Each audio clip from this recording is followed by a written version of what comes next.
There's no better source of beef industry information than from the people who are immersed in it every single day. And here in the studio to give us some insight on the packing sector of the industry is Bill Rupp. He's the president of the beef division for JBS. Bill, thanks for coming to the show. Thank you.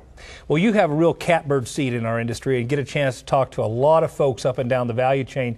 Give us your perspective of the state of the beef industry. It's a tough industry right now. You know, if you think about it graphically, if you think about it, we've got a declining calf crop, probably largely due to the drought conditions we've experienced throughout the country. And as a result of that, we've got overcapacity in our feeding sector. We've got overcapacity in our packing sector. And, you know, while for some segments of the industry that overcapacity creates a little windfall, I think if we think of it in terms of being one industry, our industry is not healthy today, and that increased volatility we have due to that lack of capacity really probably creates uncertainty. It's the uncertainty if I'm a cow-calf guy, should I grow my herd? If Mother Nature allows me to, should I grow my herd? It's that uncertainty, should I feature beef if I'm that retailer?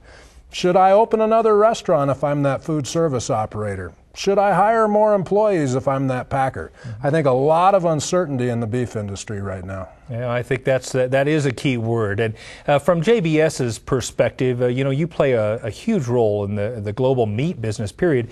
Give folks at home some perspective about the role JBS does play in the global protein business. Yeah, I think from a macro perspective, JBS is excited to be a leader in the beef industry. We look at an economy that, while sometimes here at home we feel like it's sputtering or sluggish, you know, globally there's lots of growth happening. There's a middle class that's growing globally.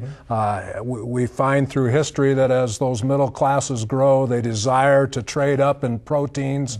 They go from vegetable proteins to meat proteins and ultimately to beef. Yeah. So I think, you know, as we stand back and look at the macro picture, as JBS looks at continuing to invest in the global beef industry, it's an exciting future. I would agree.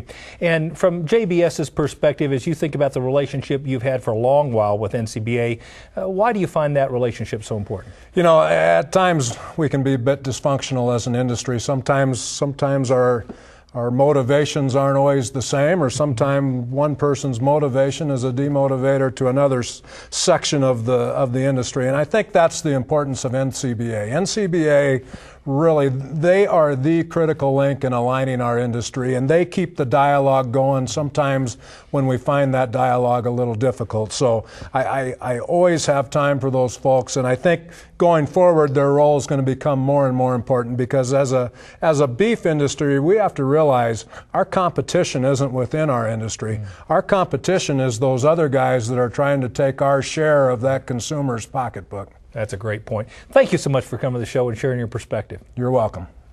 For more information on JBS or to learn more about beef packers, just log on to our website at cattlemen2cattlemen.org.